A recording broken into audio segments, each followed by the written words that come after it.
Hello दोस्तों, PW only IAS के इस यूट्यूब चैनल पे आप सबका स्वागत है। इस हफ्ते की साइंस एंड टेक्नोलॉजी से जुड़ी हुई सभी करंट अफेयर्स को लेकर आप सबके सामने मैं हाजिर हूं। तो हम लोग स्टार्ट करते हैं। तो जो पहली न्यूज है वो है हिसार में भारत की अश्व प्रयोगशाला को वैश्विक मान्यता मिल गई है। मतलब यह है कि भारत में एक रिसर्च इंस्टीट्यूट है, एक अनुसंधान संस्थान है जो कि घोड़ों पर रिसर्च करता है या घोड़ों जैसे जीव जंतुओं पर रिसर्च करता है, उसको अंतरराष्ट्रीय मान्यता दे दी गई है। अब यह अंतरराष्ट्रीय मान्यता कैसे मिली है, ठीक है, उस पर हम लोग बात करेंगे, लेकिन सबसे पहले उस इंस्टीट्यूट का नाम जान लें जिसको यह मान्यता मिली है। यह इंस्टीट्यूट हरियाणा के हिसार में मौजूद है और इसका नाम है नेशनल रिसर्च सेंटर ऑन इक्विंस यानी कि भारत, ये जो है राष्ट्रीय अश्व अनुसंधान केंद्र, हिंदी में से क्या बोलेंगे, राष्ट्रीय अश्व अनुसंधान केंद्र। तो इस इंस्टीट्यूट को अंतरराष्ट्रीय मान्यता मिली है। यह इंस्टीट्यूट जो आता है वो आईसीएआर के अंतर्गत आता है, यानी Indian council of agriculture research के अंतर्गत आता है।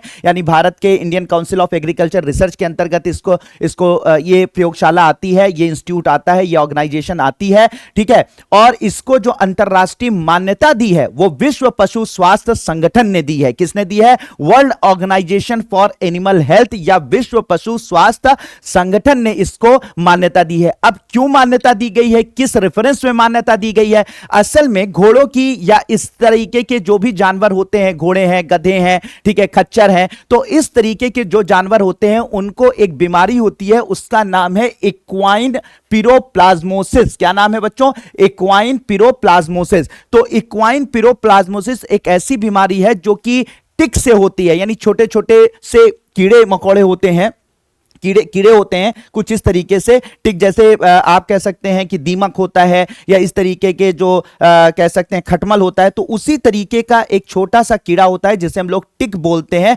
तो ये टिक जनित रोग है। कौन टिक जनित रोग है? इक्वाइन पिरोप्लाज्मोसिस नाम की जो बीमारी होती है घोड़ों को या खच्चर को या गधों को, वो किससे होती है? टिक द्वारा फैलाई जाती है, यानी इन छोटे कीड़ों द्वारा फैलाई जाती है। तो फैलाई जाती है किसके द्वारा? इन कीड़ों के द्वारा फैलाई जाती है। लेकिन कौन सा इसके अंदर जो जीव है जो कि जिम्मेदार होता है, इस बीमारी का कारण होता है? तो इस बीमारी का कारण कुछ परजीवी होते हैं, कुछ पैरासाइट्स होते हैं, जिसमें से एक होता है, उसका नाम है बेबेसिया कैबेली, और दूसरा होता है थैलेरिया इक्वी, ठीक है। तो ये जो परजीवी हैं, ये परजीवी एक प्रकार के प्रोटोजोआ हैं, यानी जैसे अमीबा होता है ना, तो वैसे ये जीव हैं। तो प्रोटोजोआ यानी कि एक अमीबा है जिसका नाम है बेबेसिया कैबेली और दूसरा है थैलेरिया इक्वी। तो इससे ये बीमारी होती है, और इस बीमारी को फैलाने का कारण कौन होता है? ये टिक होता है। जब ये टिक जाकर घोड़ों को काटता है तो घोड़ों के तो उस टिक के अंदर ये जो है प्रोटोजोआ मौजूद होते हैं। ये प्रोटोजोआ उनके ब्लड में ट्रांसफर हो जाते हैं और फाइनली जो है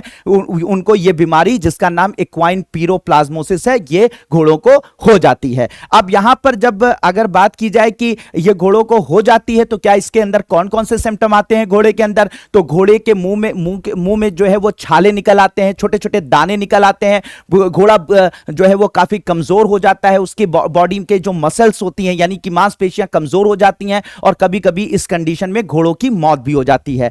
तो सर इसमें इस इंस्टीट्यूट का क्या रोल है? असल में ये जो इंस्टीट्यूट है, ठीक है, ये इंस्टीट्यूट है यानी हिसार में मौजूद जो ये अश्व प्रयोगशाला है, इस अश्व प्रयोगशाला को एक मेन रेफरेंस सेंटर बनाया गया है इंटरनेशनल लेवल पर, यानी इसे रेफरेंस लेबोरेटरी स्टेटस दे दिया गया है। यानी कि यहीं पर इस पर्टिकुलर बीमारी जिसका नाम जो है वो इक्वाइन पिरोप्लाज्मोसिस है, तो इक्वाइन पिरोप्लाज्मोसिस से जरूरी जो रिसर्च होगा, जो इस यहां पर जो है प्रयोग किए जाएंगे या यहां पर जो है इस बीमारी से जुड़े जो अनुसंधान होंगे, तो उनका ये रेफरेंस इंस्टीट्यूट बना दिया गया है। यानी कि पूरी दुनिया में अगर किसी को इस बीमारी के बारे में जानना है, इस बीमारी के बारे में रिसर्च करना है, या इस बीमारी में कोई रिसर्च अगर इस इंस्टीट्यूट में हो, उसके बारे में जो है रिसर्च पेपर्स मंगाने हैं या इसके बारे में इसके इलाज को खोजना है, ठीक है, तो वो जो है रेफरेंस के तरह से इस इंस्टीट्यूट को लेगा, यानी इस इंस्टीट्यूट से संपर्क करेगा और इंस्टीट्यूट में हो रहे इस बीमारी पर जो काम होंगे,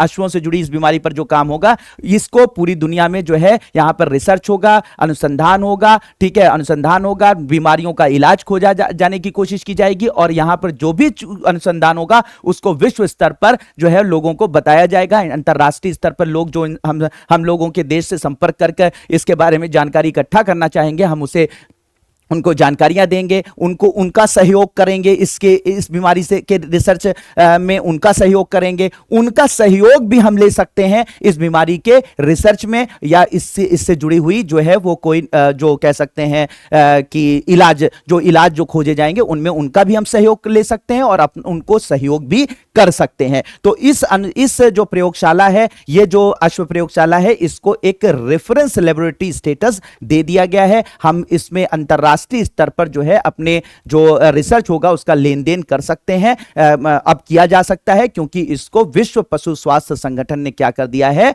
जो है वो रिकॉग्नाइज कर दिया है। तो इसलिए ये इस हफ्ते काफी ये चर्चा में ये बीमारी रही। अब दूसरी की बात की जाए कि दुनिया का पहला CO2 से मेथनॉल बनाने का संयंत्र, यानी कि national thermal power corporation limited, यानी NTPC के बारे में आप लोगों ने सुना होगा। नेशनल थर्मल पावर कॉर्पोरेशन क्या करता है कि भारत में कोयले की मदद से जो है वो बिजली का उत्पन्न करने का काम करता है, यानी कि ताप विद्युत उत्पन्न करने का काम करता है NTPC। तो NTPC ने क्या किया है कि जो फ्लू गैस होती है, यानी जब कहीं पर भी ताप संयंत्र होते हैं जहां पर कोयले से बिजली बनाई जाती है, वहां पर एक विशेष प्रकार की गैस निकलती है जिसका नाम होता है फ्लू गैस। फ्लू गैस के अंदर बहुत सारी गैसेस होती हैं, जैसे कार्बन डाइऑक्साइड होती है, सल्फर डाइऑक्साइड होती है, वाटर वेपर होता है यानी कि जल की बूंदें होती हैं, ऑक्सीजन होता है, नाइट्रोजन डाइऑक्साइड होती है। तो इस तरीके की गैसेस का जो मिश्रण होता है उसे हम लोग फ्लू गैस बोलते हैं, और ये कहां पर निकलती है, थर्मल पावर स्टेशन पर निकलती है। ठीक है, थर्मल पावर स्टेशन। तो इसने NTPC ने क्या काम किया है कि जो नेशनल थर्मल पावर वो फ्लू गैस जो निकलती है ऐसी जगह से, जो थर्मल पावर प्लांट्स होते हैं वहां से जो फ्लू गैस निकलती है, उस फ्लू गैस में जो मौजूद कार्बन डाइऑक्साइड होती है, फ्लू गैस में बहुत सारी गैसेस होती हैं, उनमें से जो कार्बन डाइऑक्साइड होती है जिसकी मात्रा बहुत ज्यादा होती है फ्लू गैस के अंदर, उसको क्या किया है, मेथेनॉल में परिवर्तित कर दिया है। मेथेनॉल में परिवर्तित कर दिया है। अब ये मेथेनॉल क्या होता है उस पर बात करेंगे, लेकिन इसकी जो प्रक्रिया, जिस प्रक्रिया का उपयोग किया है फ्लू गैस को, ठीक है, थर्मल पावर स्टेशन पर जो फ्लू गैस निकलती है उसको मेथेनॉल में परिवर्तित करने के लिए जो प्रक्रिया जो अपनाई गई है उसका नाम है प्रोटॉन एक्सचेंज मेम्ब्रेन। ठीक है, इलेक्ट्रोलाइजर, क्या नाम है इसका, उस प्रक्रिया का, प्रोटॉन एक्सचेंज मेम्ब्रेन इलेक्ट्रोलाइजर। ठीक है, इलेक्ट्रोलाइजर। और इसी से क्या किया गया है कि मेथेनॉल को बनाने का काम किया गया है। तो ठीक है, बनाने का काम किया गया है। अब ये जो मेथेनॉल होता है ये क्या होता है, मेथेनॉल ऐसे ही पारदर्शी जो है वो एक अल्कोहल है। ठीक है, जैसे एथेनॉल होता है वैसे ही मेथेनॉल भी होता है। ये एक प्रकार का अल्कोहल है जिसे मिथाइल अल्कोहल के नाम से जाना जाता है या वुड अल्कोहल के नाम से जाना जाता है, और यह रंगहीन ज्वलनशील तरल पदार्थ होता है।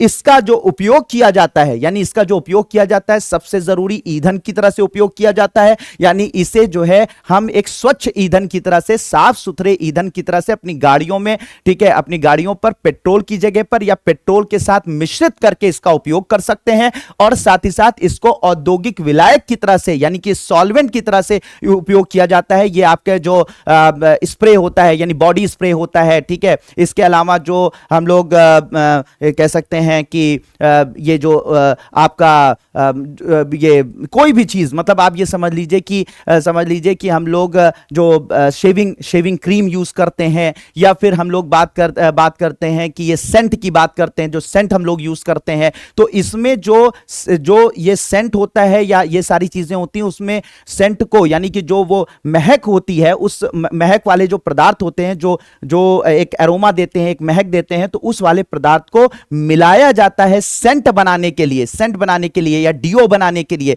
जो विलायक की तरह से पदार्थ का यूज किया जाता है वो यही मिथाइल अल्कोहल होता है। ठीक है, तो मिथाइल अल्कोहल को क्या किया जाता है, एक विलायक की तरह से यूज किया जाता है हमारे उद्योगों के अंदर। इसके अलावा इसको ईंधन की तरह से उपयोग में किया जाता है, और इस मिथाइल अल्कोहल को बनाने का काम क्या किया गया है, कहां से किया गया है, फ्लू गैस से। और यह दुनिया का पहला CO2 से मेथनॉल बनाने का संयंत्र है। ठीक है, नेशनल, याद रखिएगा। तो दुनिया का पहला CO2 से, यानी कि जो फ्लू गैस से निकलने वाली जो CO2 है, फ्लू गैस में मौजूद जो CO2 है उससे मेथनॉल बनाने का संयंत्र किसने बनाया है, national thermal power corporation limited ने बनाया है। यानी कि वेस्ट भी बचा और साथ ही साथ हमने मेथनॉल को उत्पन्न करके उसको ईंधन के रूप में या विलायक के रूप में हम इसका उपयोग भी कर सकते हैं। ठीक है, तो ये सारी बातें। इसके अलावा एक चर्चा में बात रही है एलुलोज की। एलुलोज क्या है? एक तरीके से ये स्वीटनर, यानी कि जो लोग डायबिटीज के शिकार होते हैं या जिनको शुगर कम खाने का शौक होता है, तो वो क्या करते हैं कि स्वीटनर का उपयोग करते हैं, आर्टिफिशियल स्वीटनर का उपयोग करते हैं, जिसमें आपको मीठापन तो आता है, यानी आपकी चाय या आपके खाने जो है वो मीठे तो हो जाते हैं, लेकिन उनके अंदर ग्लूकोज नहीं होता है, यानी कि उनके अंदर कार्बोहाइड्रेट नहीं होता है। तो उन्हें हम लोग आर्टिफिशियल स्वीटनर के नाम से जानते हैं, यानी कि यह कह सकते हैं किसी ग्लूकोज का अल्टरनेटिव की तरह से उपयोग किया जाता है। अब अगर ग्लूकोज आप खाएंगे यानी चीनी खाएंगे, तो चीनी जब आप लेंगे, डायबिटीज का पेशेंट अगर चीनी खाएगा तो उसकी बॉडी में ग्लूकोज का लेवल बढ़ जाएगा, इससे वो बीमार हो सकता है, उसकी तबीयत खराब हो सकती है। लेकिन अगर आप मीठा तो खाना चाहते हैं, लेकिन आप नहीं चाहते हैं कि ग्लूकोज आपके शरीर का बढ़े, तो उसके लिए आप आर्टिफिशियल स्वीटनर का उपयोग करते हैं। आप लोगों ने देखा होगा बाजार में बिकते हैं आर्टिफिशियल स्वीटनर को, आप अगर डाल लीजिए अपने खाने में, अपने चाय वगैरह में, तो वो क्या होते हैं? मीठे हो जाते हैं, लेकिन उसके अंदर ग्लूकोज नहीं होता है। तो जो आर्टिफिशियल एक नेचुरल स्वीटनर है जिसका नाम स्टीविया है, जिसको दक्षिण अमेरिका के स्टीविया रेबाउडिना के पौधे की पत्तियों से प्राप्त किया जाता है, जो कि सबसे ज्यादा यूज होता है आर्टिफिशियल स्वीटनर की तरह से, जो कि डायबिटीज के पेशेंट जो है वो अपने खाने को मीठा बनाने के लिए यूज करते हैं। ये काफी सेफ है और काफी प्राकृतिक माना जाता है। इसके अलावा और भी बहुत सारे आर्टिफिशियल स्वीटनर है, लेकिन वो केमिकल से बनाए जाते हैं, तो वो उतने सेफ शरीर के लिए नहीं माने जाते हैं। लेकिन आर्टिफिशियल स्वीटनर में जो सबसे बढ़िया सेफ माना जाता है वो है स्टीविया, जिसका आजकल बहुत सारे लोग यूज कर रहे हैं, काफी ये नेचुरल है, उसका यूज कर रहे हैं। लेकिन इससे भी बेहतर जो है वो अल्टरनेटिव आ गया है, जिसका नाम एलुलोज है। जो दक्षिण कोरिया स्वीटनर एलुलोज जो है वो इस वक्त काफी जो है चर्चा में है, जो काफी जो है वो प्रचारित हो रहा है, काफी लोग इसको यूज कर रहे हैं और बता रहे हैं कि ये स्टीविया से भी अच्छा रिस्पॉन्स दे रहा है। मीठा भी है और साथ ही साथ ये ज्यादा जो है वो मतलब इसको मीठापन भी ज्यादा बेहतर महसूस होता है, और ये काफी कुछ ग्लूकोज की तरह से मीठा भी होता है, और साथ ही साथ किसी तरीके से शरीर को नुकसान भी नहीं करता है। शरीर को नुकसान स्टीविया भी नहीं करता है, लेकिन लोग इसे इस वक्त एलुलोज को और ज्यादा पसंद कर रहे हैं कंपैरेटिवली स्टीविया से। ठीक है, और इसे निर्माण किससे किया जाता है? ठीक है, इसका निर्माण किससे किया जाता है? इसका निर्माण किया जाता है अंजीर और कीवी जैसे फलों के प्राकृतिक रूप से इसको प्राप्त किया जाता है। कीवी या अंजीर जैसे फलों से इस एलुलोज को प्राप्त किया जाता है, और साथ ही साथ जो है इसको आर्टिफिशियल स्वीटनर की जगह पे या स्वीटनर के या ग्लूकोज के अल्टरनेटिव की तरह से यूज किया जा रहा है। तो ये भी काफी नेचुरल है और काफी कुछ अच्छी तरीके से मीठा होता है, काफी नेचुरल। आपको लगता है कि आपने चीनी डाली है, लेकिन चीनी इसके अंदर ना मिली होती है आपके खाने के अंदर, आपके खाने के अंदर एलुलोज मिला होता है, और आपको मीठेपन का मजा भी मिल जाता है, और साथ ही साथ आपकी बॉडी का ग्लूकोज का लेवल भी नहीं बढ़ता। ठीक है, तो एलुलोज क्या है? एक स्वीटनर है, आर्टिफिशियल कह सकते हैं या ये कह सकते हैं नेचुरल स्वीटनर है, जिसका हम उपयोग करते हैं किसकी जगह पर? ग्लूकोज की जगह पर करते हैं, चीनी की जगह पर करते हैं, वो है। ठीक है, इसके अलावा अंतरिक्ष अभ्यास 2024 की इस हफ्ते काफी चर्चा में रहा। असल में देखिए, अब पूरी दुनिया जो है, आपको पता है कि इंटरनेशनल लेवल पर हम लोग स्पेस के सेक्टर में आगे बढ़ रहे हैं, लेकिन अब स्पेस सिर्फ सैटेलाइट को भेजने या वहां पर अंतरिक्ष यान को भेजने या वहां पर रहने के लिए जो है वो अंतरिक्ष स्टेशन बनाना, ये यहीं तक अब लिमिट नहीं रहा है। अब ये माना जा रहा है कि आगे आने वाला जो भविष्य है, भविष्य में जो है अंतरिक्ष में बाकायदा जो है वो युद्ध के लिए भी तैयार होने जा रहा है, यानी कि ये जो हमारा अंतरिक्ष है वो एक युद्ध क्षेत्र की तरह से भी अब बनने की तैयारी में है। चीन इससे बहुत पहले से इस तरीके के प्रयास कर रहा है, अमेरिका बहुत पहले से इस तरीके के प्रयास कर रहा है। ठीक है, उसी तरीके से क्योंकि अब अंतरराष्ट्रीय लेवल पर अगर पूरे हर दुनिया के हर देश जो स्पेस है उसको एक युद्ध क्षेत्र में बदलना चाहते हैं या युद्ध क्षेत्र की तरह से उपयोग में लाना चाहते हैं, तो हमें भी ऐसी लड़ाई या युद्ध या ऐसे युद्ध के लिए या ऐसी चीजों के लिए तैयार रहना चाहिए। इसी को नजर में रखते हुए भारत में अंतरिक्ष अभ्यास 2024 किया गया है। यह पहली बार है जब भारत में अंतरिक्ष अभ्यास 2024 किया गया है।